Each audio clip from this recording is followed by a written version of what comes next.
Take us into your personal struggle. Were you a counselor and coach in this first before your story, or did your story shift your coaching? Which came first, the chicken or the egg? My story shifted me into this work. I did not ever believe I have a degree in marketing. I thought I was going to be doing marketing. I got to work in LA and do all sorts of box product when we had box products. No, we still do. But so I came into this story. This work because of my story and really recognizing, and I'll share a little bit about my story. I'm really open about it and writing about it now. And um, my kids are at an age where it is appropriate for me to write about our story. We wanted our kids to really know it and be old enough to receive the information. But I realized how much support I did not get. Now, the beautiful news is I didn't get harmed by the help I got. And that was almost 15 years ago that we discovered my husband had multiple affairs and he did not struggle with pornography. So I will I will debunk that every man battles with that because I've had polygraphs to prove that, and I'll share what a polygraph is. But I say that not because we need them all the time, but because I really do believe that is accurate. Not every man struggles with pornography. Now, I do not discount, and it was tremendously, tremendously painful to have my husband have extramarital affairs. And especially because we had been married once and we were divorced after 3 years. My husband left the relationship. He said, I can't do this. It's too much. We had a new house. We were newly married. We had a baby. And now we know with his later autism diagnosis what was probably happening there. We did not know that in our 20s. But we divorced after 3 years and he divorced and I fought and fought and fought for our marriage.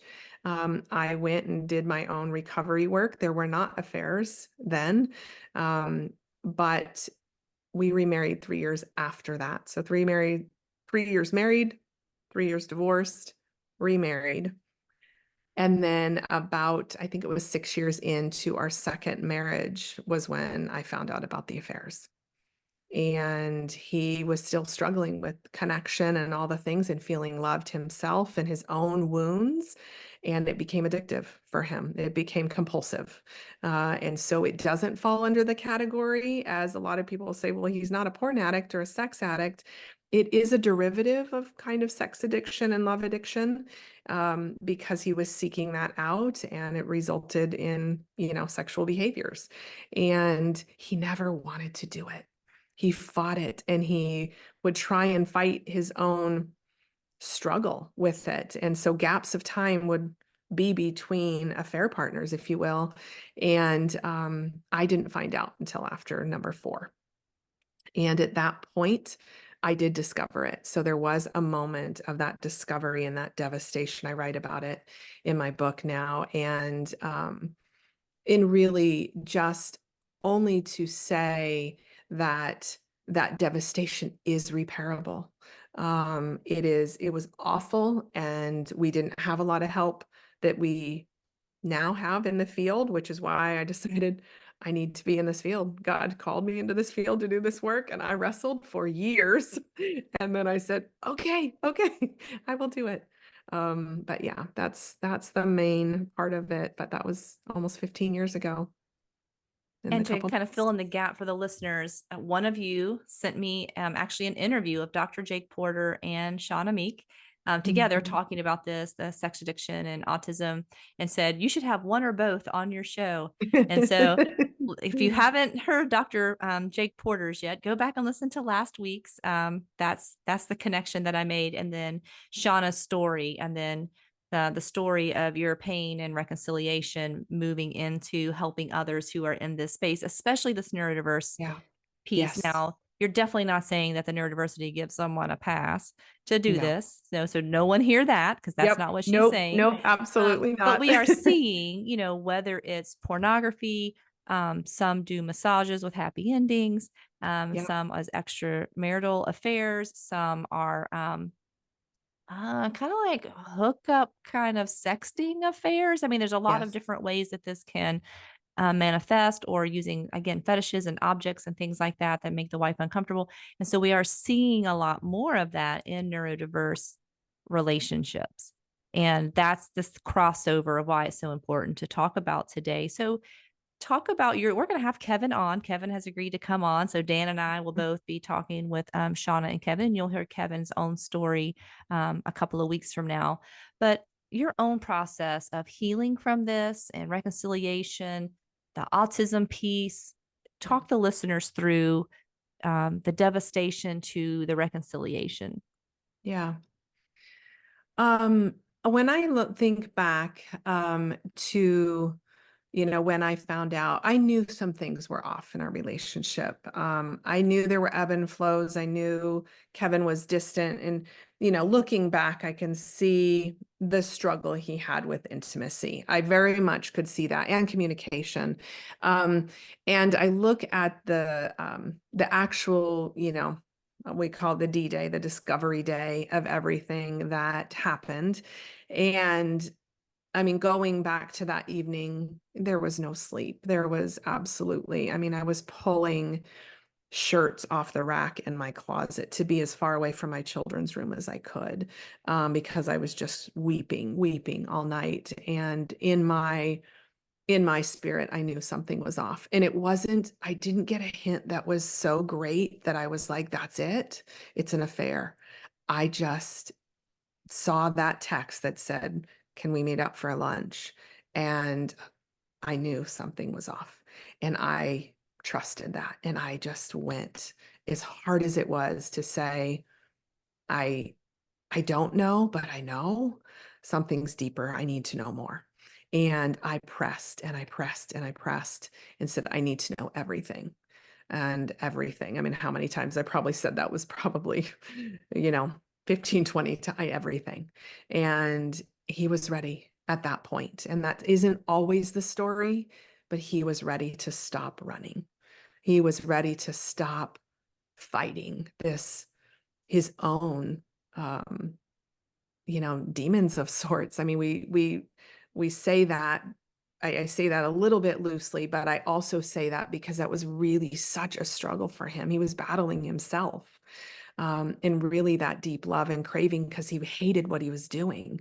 So it reminds me of like in Romans, we talk about like, we hate what we've been doing here. And I look at that and think, wow, that part was so hard. And I knew that night, moving into the next couple days, we did go to our pastor. We went to our biblical counselor, and that always isn't the story that we didn't get harmed in that I needed to do something different. Now, it was direct extramarital affairs. So that is sometimes a little bit different. I want to caveat that, than pornography, but I don't see it different. I mean, if we're going to be hiding from our spouse, we're hiding from our spouse. Right. And that is just as devastating. But he went to recovery. He went to 12-step recovery pretty quickly. And I really, at the time, just needed to breathe and feed my children.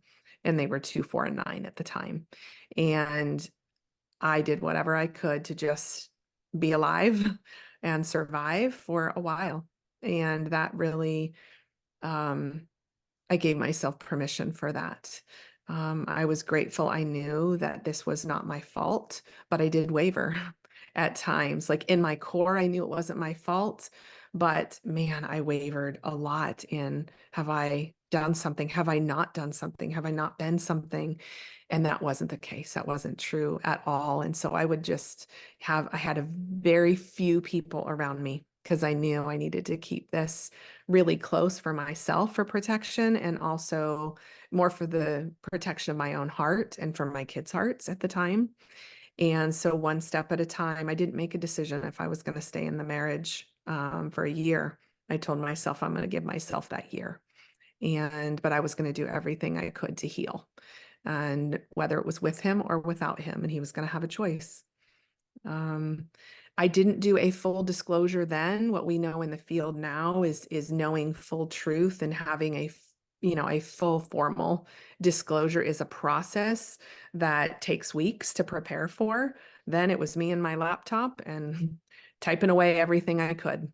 And I asked some questions I wish I wouldn't have, because they faded from his memory, but stayed in mine, right? They stayed in my hippocampus. They stayed in my file cabinet of my memory, but they left his. And so there are ways we can do it differently now in the field. And that's really why I went into this work, so that I could be of support and walk with someone, because it's pretty isolating. You go and tell someone this stuff and people are going to have opinions. And so finding those safe people is the best thing I can say. And it's taken years, for us to recover from that extreme fracture, and him to, start with honesty and truth, and then build to safety and trust and be vulnerable with me. That vulnerability and that honesty was really attractive, even though there was devastation. Parts of me hated him, despised him, and other parts of me were like, oh my gosh, he's coming clean. Like, he's the prodigal running back to the father. Like, how can I deny that? And yet I still could leave. I still didn't have to stay.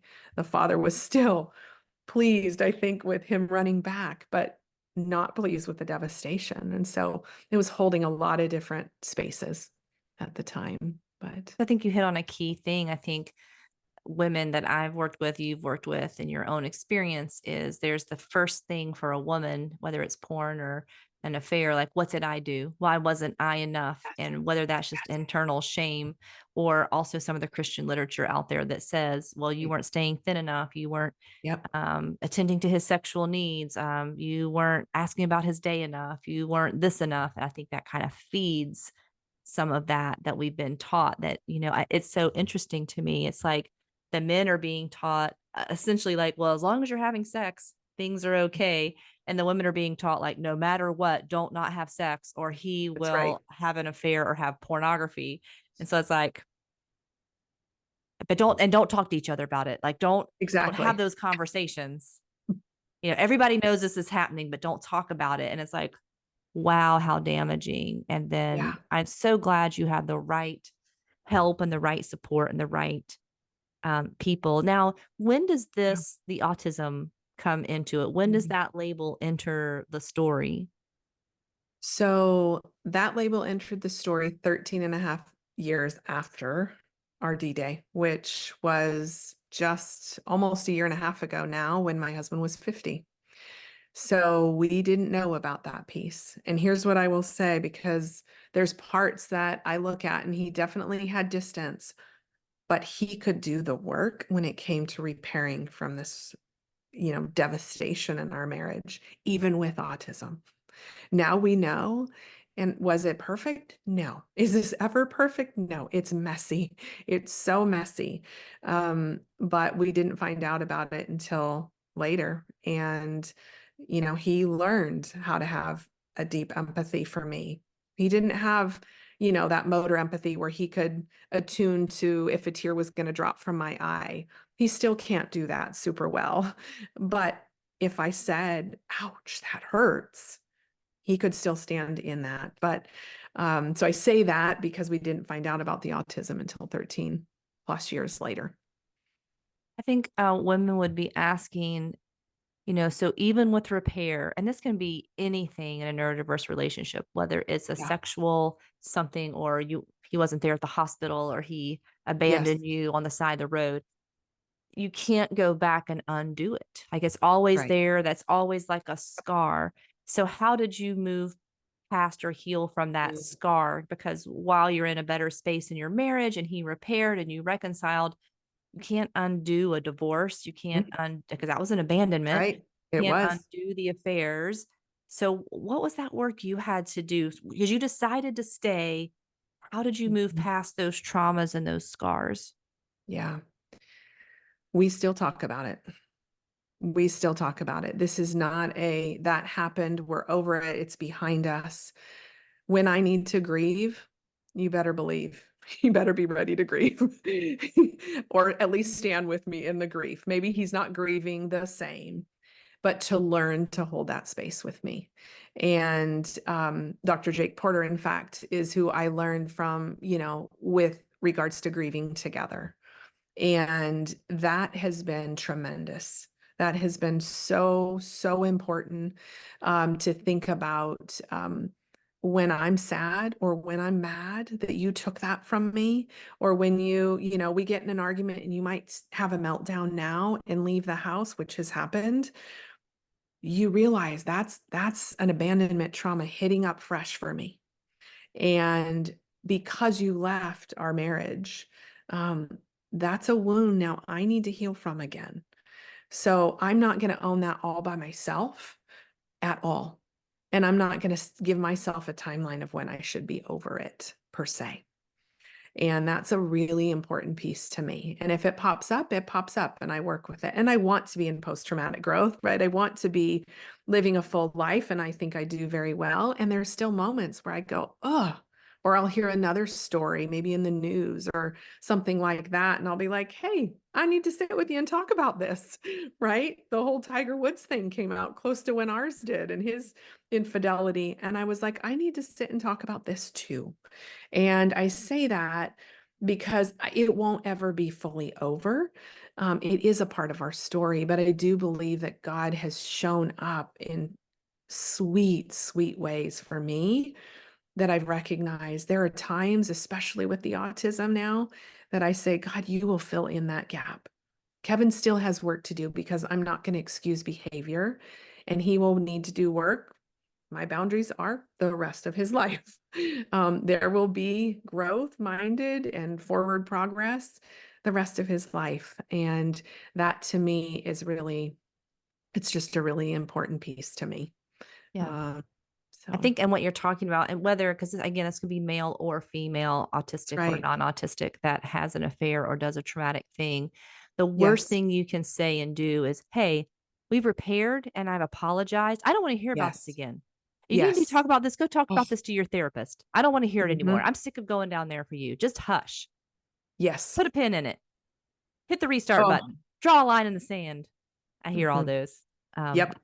I And so, like bet. what you're Yeah. saying, as the injured party, if it comes up for you because there's a re-injury, either because of his behavior or a movie or a story Yes. that's not even related to your relationship, but it's like, oh, I feel so devastated for Tiger Woods' wife or so and so Hmm. politician's wife. I Yes. feel that for her. And I feel, oh, how much more must that be to be so public? Oh gosh. And you feel that empathy for them, that might mean going round again and having a Mhm. discussion and processing again. Yeah. Yeah. And the more I do that, the better we get at it. And that is even with autism. That is even in a neurodiverse relationship that now we know. And, I think there's no excuse to not do that in my book. There's no excuse to say, put it behind, because who are we thinking about there again? Are we thinking about self, that I just don't want to talk about that? But yet, my partner does. So it's that reciprocal, emotional reciprocity that is really, really important, um, in our journey. And it's gonna have to be for And there will me. continue to be, That's not that you're punishing him, but there are some consequences of this behavior and this right. trauma that it's got these long lasting impacts on you, these kind of shockwave things that Mhm. happen. And so it's going to come up again and we're going to have to Yeah. talk about it again. And that's not a bad thing. It's not you holding a grudge. It's not you Right. punishing him. It's not being tit for tat. It's this wound and trauma has been stirred up in me again, and I need to know that we're okay. My brain is going, am I safe? Exactly right. Are we safe? And how you have this conversation with me will show that you are safe or show that, again, that you're not Yeah. safe.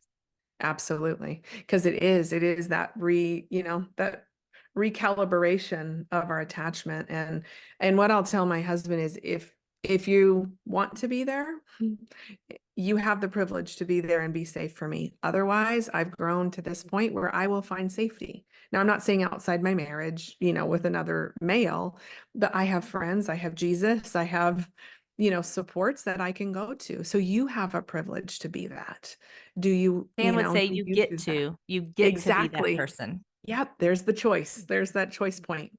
I say there are always choice points in our story, even if there's a difficulty or if my husband, has had a really stressful day and I'm like, well, I need to chat today. Okay, what do you need to do? Do you need to take some time? Do you need to go put on your headset with some bilateral music for an hour and then come back? Maybe is it tomorrow morning? Okay, how are you saying that to me? Right. And if I can regulate myself in that moment, in my, distress and say, I do need to talk, that's my best option and his too. So doesn't always work that way. We definitely don't always work Well, that it's way. super But vulnerable that you've written about this in a book, and I'm guessing Kevin knows it's he y'all's does. story. It's Full not just your permission. story. So Yes. talk a little bit about the book. Where can people find it? When's it going to be out? I'm guessing Amazon, but tell us a little bit about that because there's so few resources on neurodiverse marriage in general, but this part of your story is going to resonate for many. Yeah. So it will be out. We are in the final stages of editing. The book cover's been done. That's great. So April 30th, 2024, depending on when people are listening to the podcast, is the release date. And it will be available on Amazon and all the Barnes and Noble bookstores, everything online. I don't have an Audible yet. We'll see if I do that, but for now, it will be on the Kindle as well as the paperback version. And I think the reason I wrestled with this one for a long time too, it was about 7 years ago, I started writing our story and wrestled with putting it into print. And I think the key is really to share hope and to let others know there's, a lot of my story in there and things that really helped me and how I set boundaries and what are the things that I needed. And then there's also sprinklings of what we now know in the field that can help. So it wasn't just my 15 years ago story, but what about, certain literature or books or things that I didn't really align with, or why did I want to scratch out certain things on certain pages and go, that doesn't apply to me. Why am I so angry? Um, I really try and just give those caveats and permission for people to consider what it might look like. And whether it's the neurodiverse lens, the betrayal trauma lens, the divorce is a component that I'm talking about a good bit as well. And the emotional deprivation that kind of weaved throughout our story. There was a lot of emotional deprivation, and that was the best way I could describe it. But what did I do in those moments? How did I detach and reattach? In times, how did I trust God through it? So a lot of it is my journey with the Lord that I'm What's the talking name of through. the book? Determined for more. Determined for more. I'm so Yeah. glad your book is coming out before my book because that's one piece in the book and that we're writing about neurodiverse couples is like that's because that's not our story. I mean, there were some people we interviewed who had addiction or Yeah. something in their story. But I was like, I don't even have a book besides like the Great Sex Rescue on materials that is not good and what you shouldn't do. Like, I don't have a story of autism and Mhm. neurodiversity. And then when we crossed paths, I was like, hers is coming out Yes. before mine and I can actually put that in there to say, hey, if this part is resonating with you, get this book. So do you Absolutely. coach across state lines or are you taking new clients? How would people find you if they want to connect with you as a coach? Yeah. So my website is livingstonescoaching.com. And I am internationally certified. So as a coach, I can cross state lines and international waters. Gets a little tricky with time zones, but we often figure that out. And we are my husband does some mentoring, very part-time right now, but most of my full-time work is in coaching. My schedule is fairly full. I do have another ministry called Hope Redefined that I resource out to that is a great support for betrayed partners. And I'm always happy to talk to someone and, see what might be the right fit if I'm not or if I'm full. So that's, I just want people to find the right support. And even writing this story. There's a lot of people that God nudged me quite a bit when I went to write it. And I kind of wanted to tuck it away in the corner of the world. And I got a big no from from the Lord, the voice of God saying, we're not going to tuck this away because there's a lot of parts of the world that are probably hearing your podcast and that don't even have the resources. So even through APSATS organization, apsats.org is a great resource if people are in different parts of the world. But I am always happy to help people find that. My husband and I may do some workshops just for betrayed partners that have autism in the fall of 2024 once the book gets done and out of my hands. Then we might do some things once a month around that. So we can kind of keep an eye out on the website. That's probably the best way for people to keep resourced. I am so glad that you were here today. Thank you for being here. Listeners, I'm not going to tell you when because I'm not sure. I know when we're recording it, but I'm not sure when it's coming. But Kevin will be joining Shawna and Dan will be joining me and we'll be talking about this. And this might be closer to the book is out by then for sure. And maybe you're talking about stuff that's going on for you in the fall because, like we said, this affects so many neurodiverse couples. Yeah. And here's a resource right here that's going to tie in faith and not weird stuff and open you up to other things that you don't Yes. want to bring into your marriage, which a lot of other well-meaning organizations are trying to help neurodiverse couples, but they're bringing in some elements that we in covenantal relationships can't bring in to help solve That's right. relationship problems. I'll say it that way. That's But right. thank you again for being a guest. Please look in the show notes. Some information will be there about Shawna. And as we end today, I'd like to remind you there is hope for your future and you are not alone on your journey.